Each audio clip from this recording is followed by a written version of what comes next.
and salutations to our fine podcast audience. Welcome to 3 Ps in a Pod, episode 265. We made it. We did, and we're back. And as I promised last week, we answered a question last week if you weren't here. We answered a listener question. Today, though, we're going back into our little series, I guess you can call it that, of stuff we didn't say on Sunday. Yeah, that's or right. things you didn't ask for. Things you didn't That's ask. Things you don't care about, maybe you do. Exactly. But like I said last week, Nathan taught us on Sunday, and he said there's some stuff that I didn't get to that I think we can go a little deeper on. Yeah. Stuff he left on the cutting room floor Yeah. that we're going to pick up and see if we can piece it together into a podcast. Yeah. Something like that. Yeah, I think the hope is, there are often things, I'm sure both of you had this as well, is when you're writing, you start going down little rabbit trails that you feel like, I know this is important and I think it would be helpful to people, but it's not the main point I'm trying to make on Sunday. I probably, to many of you, it feels like we have an unlimited amount of time to get up there and talk, but we really Or don't. too much. They may think not unlimited, but too much. Too much. And so we really have to trim it back. And so, occasionally I'll come across things where I go, I do think people are wrestling with this, but it's not the ultimate point we're trying to lead this text, or even that we think is important for our congregation as a whole, but might be important for some people. And so there were several things on my head about the law, because I do think for many people, depending on the tradition you come out of Christianity, or if you just spend too much time on the internet, the Old Testament law. I want to guess most of these folks are. Well, yeah, that's true. I think everybody I don't know is. how you wound up at our podcast I if know. you didn't That's spend true. too much This time. may be the only thing they come on the internet for. I know. They Did you ever- unplug their internet and then plug it back in to come on every Tuesday to get the new podcast episode. There is better use of your internet, sir. Yeah, but I think if you spend too much time, certainly in certain corners of the internet, the Old Testament law becomes very confusing for people. And I know for many people who are even questioning their faith, it presents a lot of issues for people because you read one thing about Jesus, right? Yep. And that's the part we kind of hit on. And then there's some stuff in the Old Testament and the laws themselves where if you do this, we're going to kill you. Yeah. And you got to. And then there's parts where the people are like, do we have to kill him? And God's like, you better kill him or I'm going to kill you. And you're like, hold on a second. This is it's just totally bizarre to us. And it feels un-Jesus-like. And then people really struggle in their faith over it. And so I thought, I'd like to talk about some of that stuff, but it wasn't really the whole point of the message. Yes. Well, talk. What was it that you What was left so on the frustrating that you wanted to say? So frustrating for me. So I think the big thing and kind of the probably the juiciest part for some people of the message Sunday is certainly in the Old Testament law, there are these laws around slavery and there are these laws around sexual purity, which in our culture, they look very either repressive, or some people might even go as far as say they look morally wrong. Yeah. Because it looks like God's saying, hey, you should own slaves and this is how you should handle it. Or if there are specific sexual sins you commit, you got to put that person to death. Yeah. And which seems very difficult for most people because they go, does that sound like something Jesus would say? And so one of the points that I make in regards to those specific commands is the fact that ancient laws don't function the way that our laws, and I'll say particularly in America, function, which is they had legal experts, we have legal experts, but their legal experts did different things than ours do. We live in and I can't think of what the term is called, but basically we live in a written law society, which means someone is writing these things down. They're in a library somewhere. And what lawyers are doing is, and you've seen this if you've seen in courtroom, is they're citing precedents and they are pulling out particular statutes that have been written down that are sometimes multiple pages long with all these different fine print, and you are going, that's the end all be all. Once you write it down, you can't get past it, right? There's no way to get around it because it's written down. But ancient laws functioned more in the way that we would think of as like wisdom. They are wisdom of this is how people in a society should handle things. And sometimes the laws themselves even seem a little contradictory, that things will come out where you'll go, well, in this case, they said you should do this. And in this case, which seems very similar, they did this instead. And there are times like I preached on the first week about not taking the Lord's name in vain. There's a story where in the book of Leviticus, I believe it is, there's a man who is biracial. He has a mother, I believe, who's Israelite, and his father is Egyptian. And he gets in an altercation with another guy, and we don't know what it means, but somehow he curses the name of the Lord. And the people go, well, we know this is serious because if you've read, I've been leading a group through this, there's long times of what do you do when a guy curses the name of the Lord? What they're confused about is this guy's not a full-blooded Israelite. And God never told him what to do if you're not a full-blooded Israelite. Yeah, because that culture is not bound by our law. Right. So they go, what do we do? And so they hold the guy, and Moses has to go off and talk to God and go, what are we supposed to do about this? And what comes back is they have to stone the guy, which hard for many of us. This is not the point that I'm making, though, so we don't have time to get on why is stoning the answer, but they decide this guy's got to be put to death. But the part that comes out of it, which is like maybe a new law, part A, the way we'd see it is, even if it's a foreigner who lives among you, even if it's a person who has mixed ancestry, all of them must be treated like the native-born Israelite. And what comes out of that, though it doesn't sound that way, is actually a very compassionate and gracious thing, which says all the blessings of the covenant get applied even if the person's an immigrant. Even if the person is just living among you and you didn't know he was there. Even if he is biracial in this case, which God had told him not to intermarry. But then he just said, if you do intermarry and there's a person among you who's intermarried children, they get to be a part of the covenant too. And the only reason I bring that up is this is an example of those people working out, but you told us not to intermarry, but now we have intermarried and you're going to take the person who because you told us if they intermarry, we got to put them to death. But now you're saying if the guy's intermarried, we can live them. That's the way we look at it, because those seem like two laws that can't exist at the same time. But in the ancient culture, they would say all of these laws are the wisdom of God. And the job of legal experts, and you see this in the day of Jesus, is they're debating them. Yeah, They're pulling verses out and they're throwing them in. I think the question then becomes, what do we do about all of that? If that's the way that people in ancient times and people who lived under the covenant at that time, how do those of us who live under a new covenant look at all of this stuff? Well, don't you think? Oh, go ahead. No, I was just going to say, well, to answer that right question you just asked right there, that triggers me to say, well, we do live under the new covenant established by Jesus. And I think what Jesus was trying to do, particularly in his law, which starts with the Sermon on the Mount, but his law is love, which we know.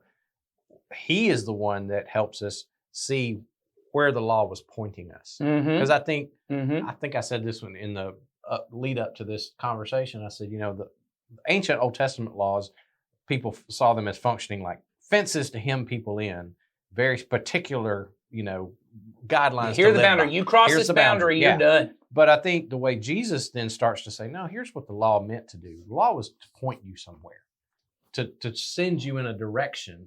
And I'm here to show you what that direction looks like. Yeah, it's the thing and that's why he says, I fulfill the law. Jesus fulfilled the law in his own life. Yes. In his teaching, to show us where the law was leading. Is that what you're saying? Yeah, I do think. I mean, that's the way that I think the scriptures would say it, and Jesus would say of himself is that I've come. He says, I've not come to erase any of that. That's right.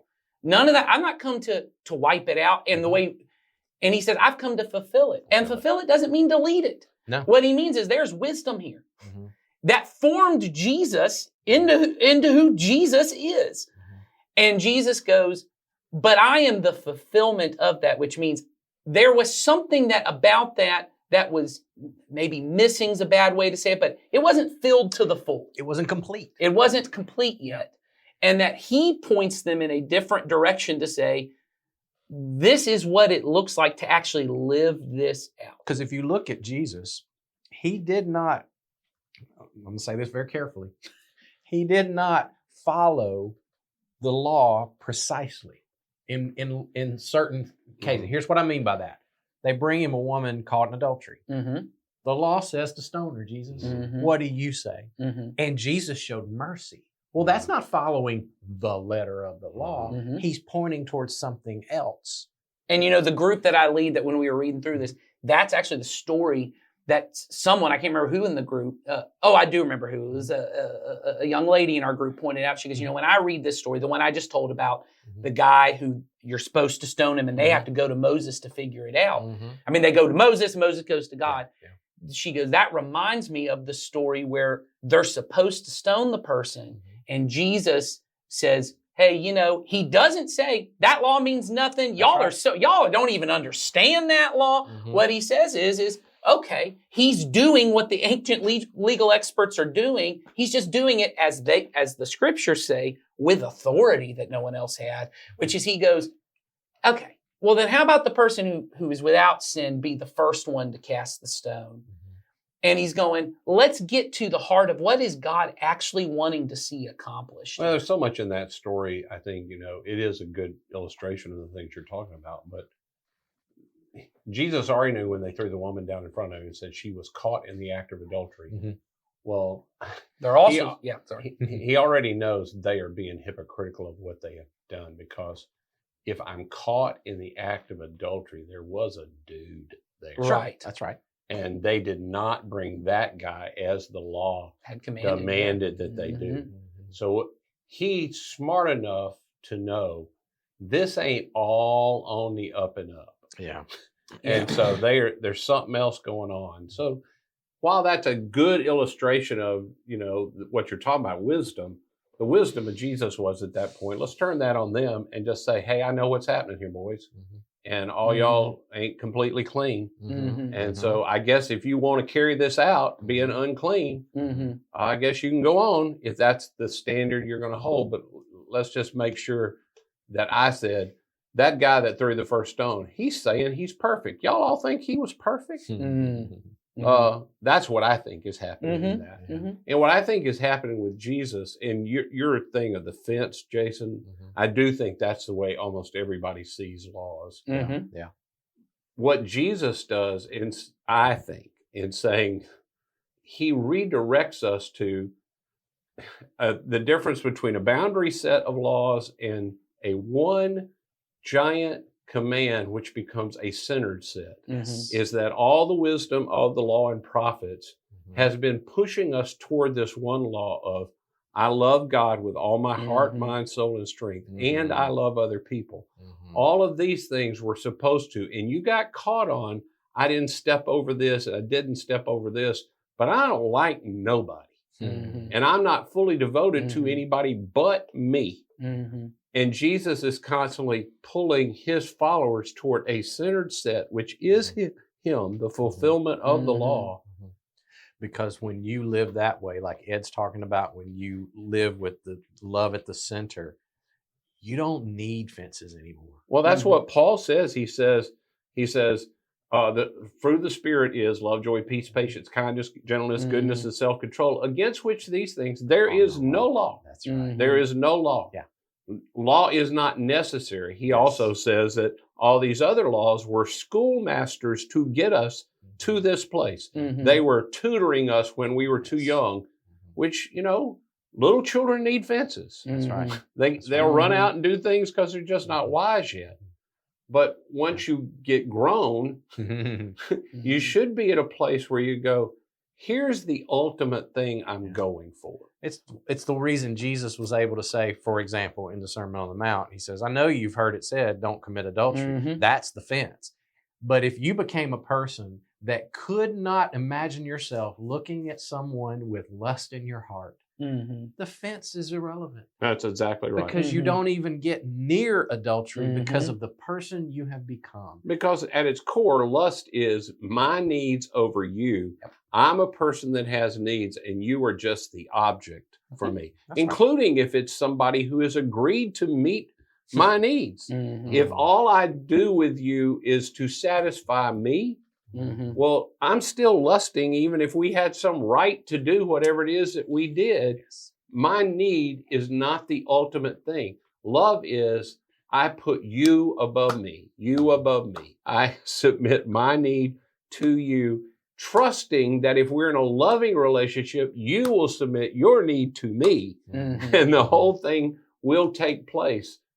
But that's what it's drawing us toward the whole time. And you're right. I don't think it doesn't keep me from looking at those and gaining wisdom from them, but it doesn't put me in a place of fear that if at some point one of them has to be looked at in a different way, like the woman caught in adultery, and I know what the law says, but I'm not going to legalistically do that because I know these people aren't playing a fair game here, and my job is to love her and to love God with all of my heart. I'm going to point toward that. So I think then what people struggle with then is, okay, so if the whole law is pointing towards love, right? And Yes. that's the whole point behind it. Mhm. What about all the slavery stuff? Yeah. Well, again, that's what I was going to say when we got to the beginning, when you first started. Taking anything and not putting a piece of ancient literature, not putting it in its context, not understanding the historical place of it. For those of us in the Bible, of thinking the Bible is one book altogether. It's a collection of books written over thousands of years, and not saying, this is where we are in the timeline of God. Here's Jesus over here. And not understanding that restricting slavery of any kind in the ancient world was a huge movement toward the centered set. If I have a centered set out here as love for God and love for people, once I restrict slavery in any way, I mean, could God have said, hey man, slavery's bad, stop it, all y'all wrong? He could have. Sure, he could have said that. I think that's where people struggle. Okay. I Well- think they do, but we also, and this now I'm drawing off of Greg Boyd's work, but all along the story of the scriptures, which we've all said, the Bible is a unified story leading to Jesus. All along the story, Jesus is present and he is suffering under the weight of sin all along the way. So Jesus on the cross is not just an event happening in that very moment Right. as an idea. It's happening all throughout the story of the Old Testament. God is suffering under the weight of his own people's sin for their sake, to move them to his kingdom, to his better place. And for me, that's what I see happening all along in the Old Testament, is the Godhead co-suffering with his people underneath the weight of this awful system, trying to lead them to the place of where he's eventually going. I think people need to take the idea that God knows where he's going, which is here. Yes. This is here.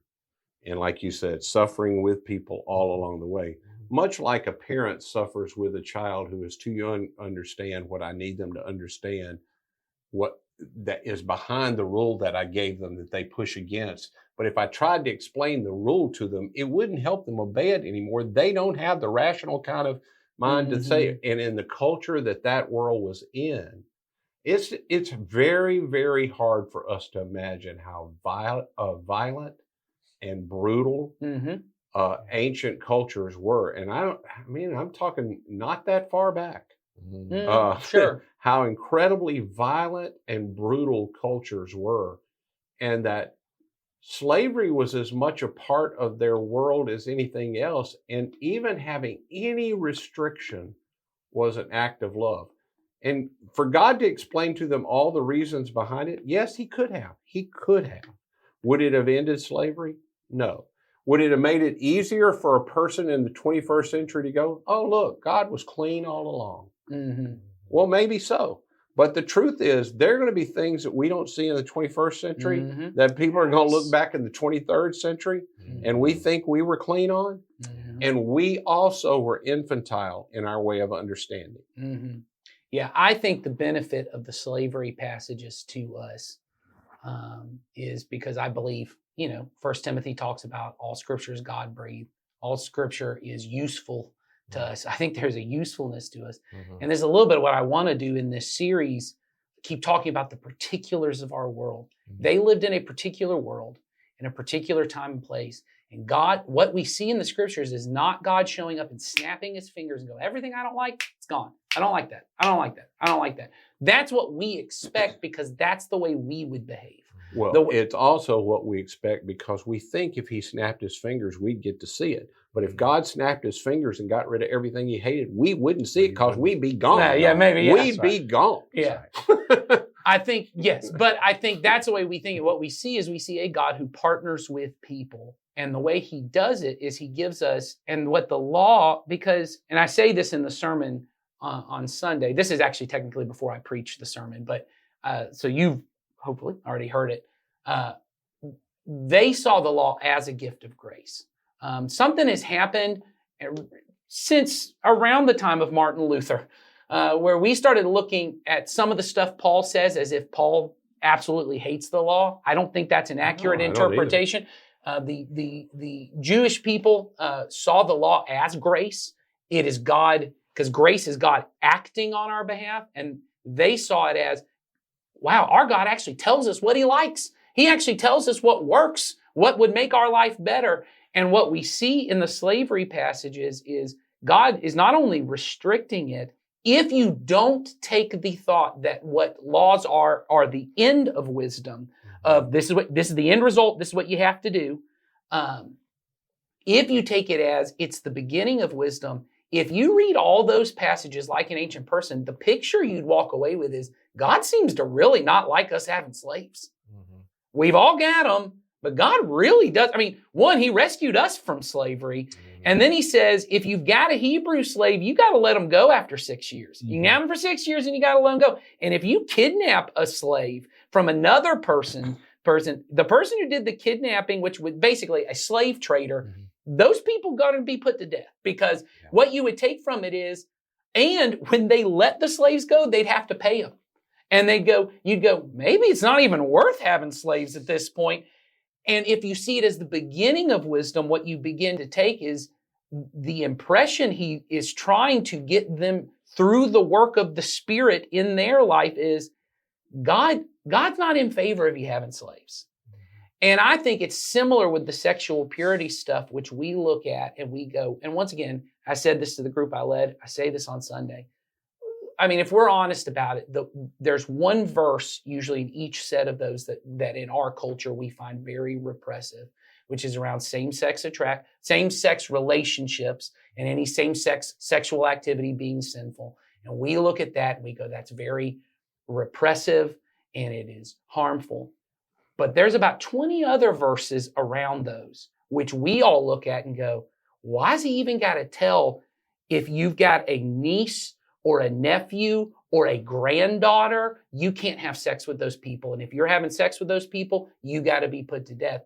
What we would call in our world child sex abuse. Yeah. He's writing in it. Well, and all of us go, yeah, something is strained in your sexual relationships if this is what you're getting to.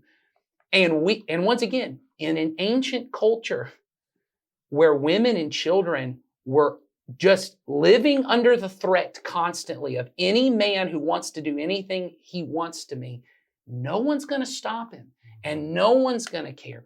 They would hear there's a God who says that if a man decides he can have sex with any woman he wants to have sex with, that man has to be put to death.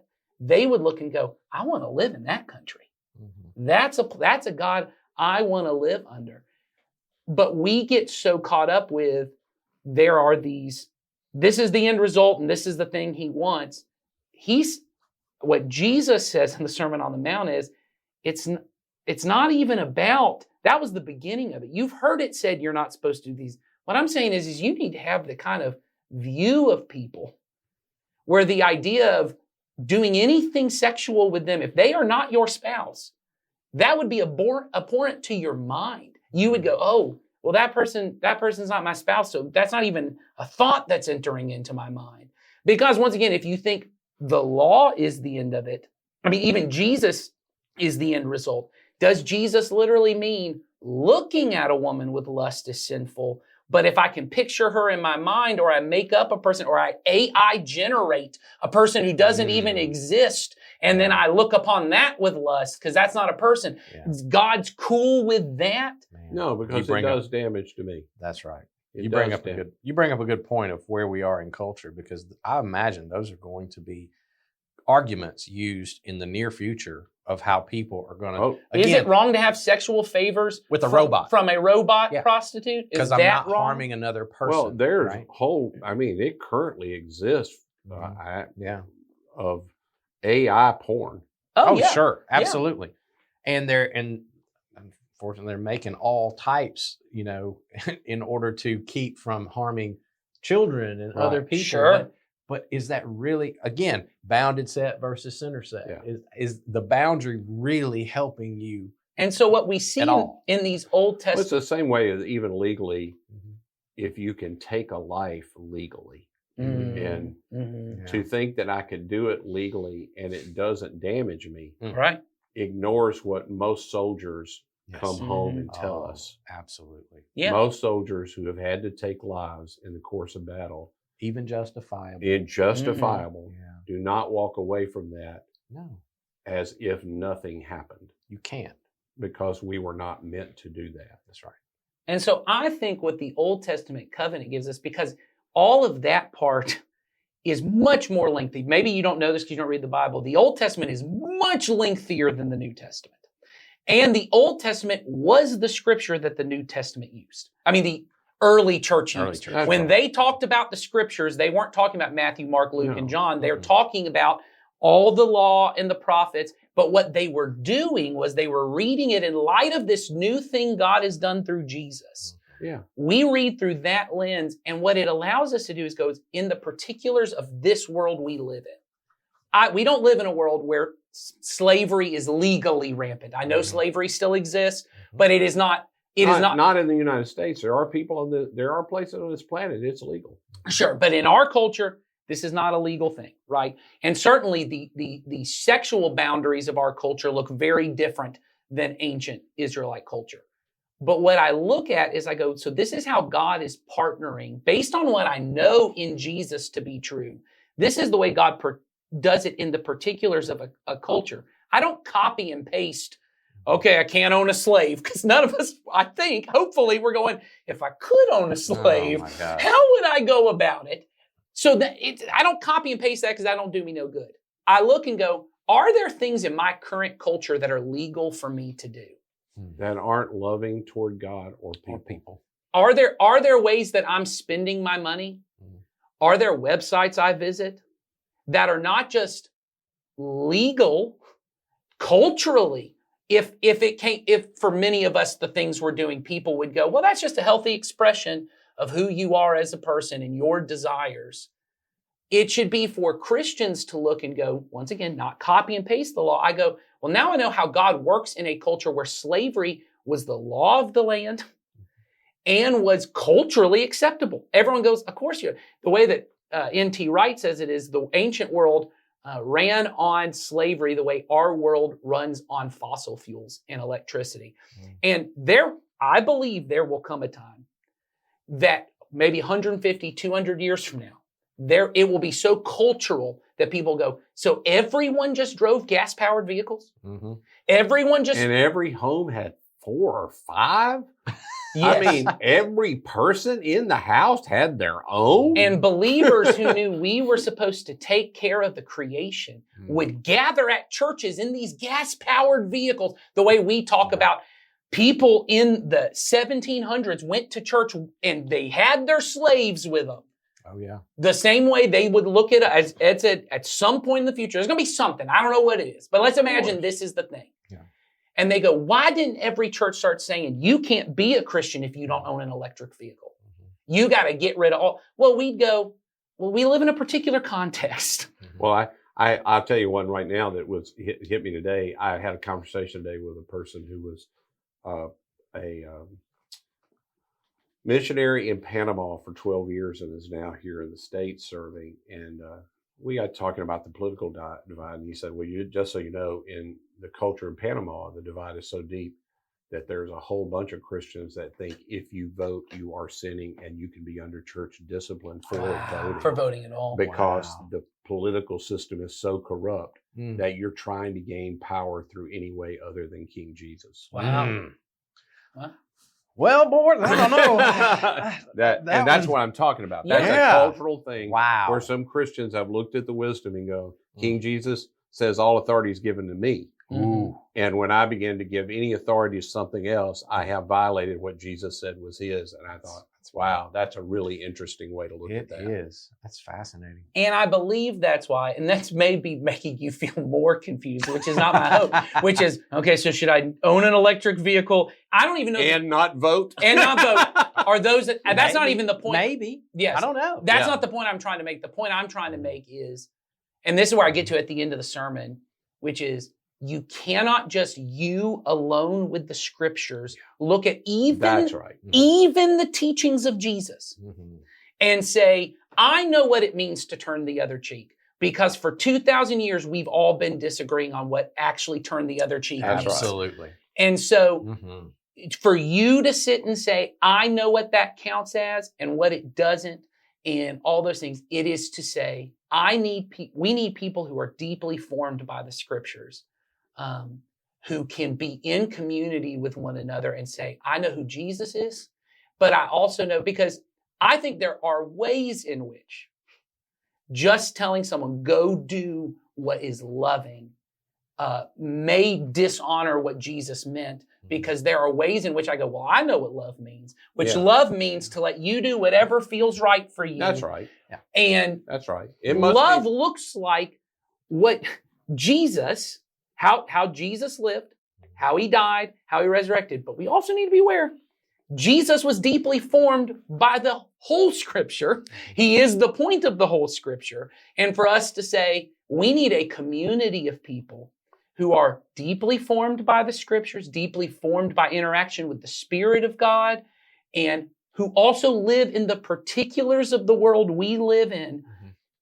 And then we need to be submitted to those people and to the Spirit of God to say, I believe that the Spirit of God's going to work in me. And so that, what do we do about Jesus? The Bible says nothing about how to live in a capitalist society. No. To assume that the teachings of the scripture can be copy and pasted to our financial world, to me, is a little naive. This is, Of course. this is why we have to stay rooted in the person of Jesus Yes. and I'll just say it, the creed of the church that is held true for Mhm. 2,000 years now, and basically center ourselves there. And all this stuff you're talking about, Nathan, that revolves around that, we wrestle together. That's right. We stay in conversation and We even, don't even conflict. About That's it. right. You know, I have brothers and sisters I know in the church that fundamentally disagree with me on sexual ethics. Yeah. Yep. They are, because they hold to Jesus and the creed Yep. that we have held for 2,000 years.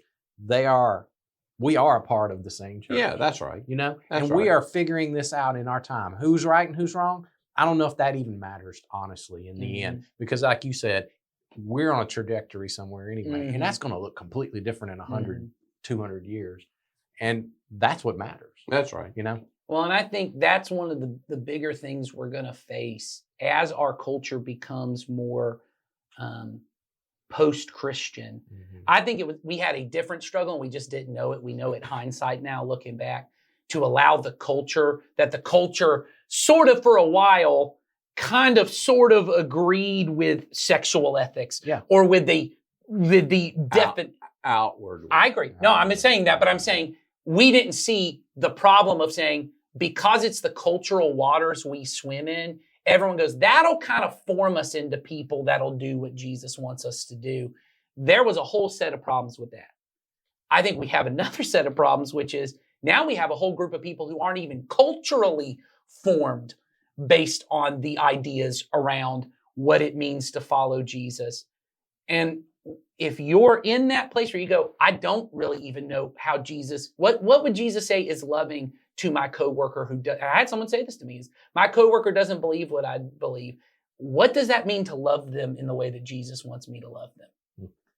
And I go, well, let's talk about that. Because honestly, it does look different for every person because every person is uniquely different.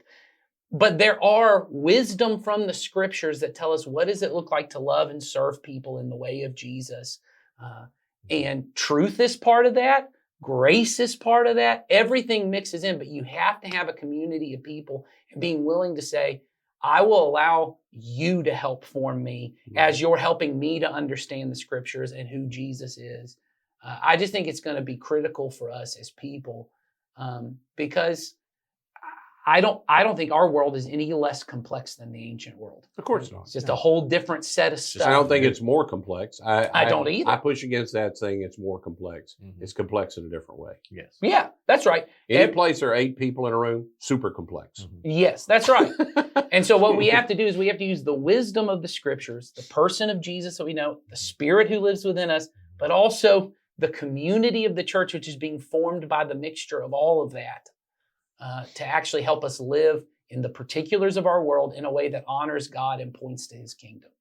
And so I think that's ultimately where we got to get to on this. And that's a wrap. There we go. All right, we're going to wrap it up right there. So next week, we're You going made it all the way to the end. Wow. Good luck. Good for you. I felt Good like for we you. got in the deep water. I did too. We're going to swim on back.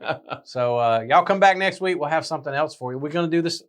I got another one based on Ed's sermon. We're going to So, talk. Jason's got things that I should have said. Nathan's got things I should have said. Ed, here's what you should. Let's just be clear. I got things everyone should say, including myself. We just don't have time for them all. All right. I got plenty to say. We'll do that next week. So come on back. And as always, send us questions if you want us to talk about something other than this.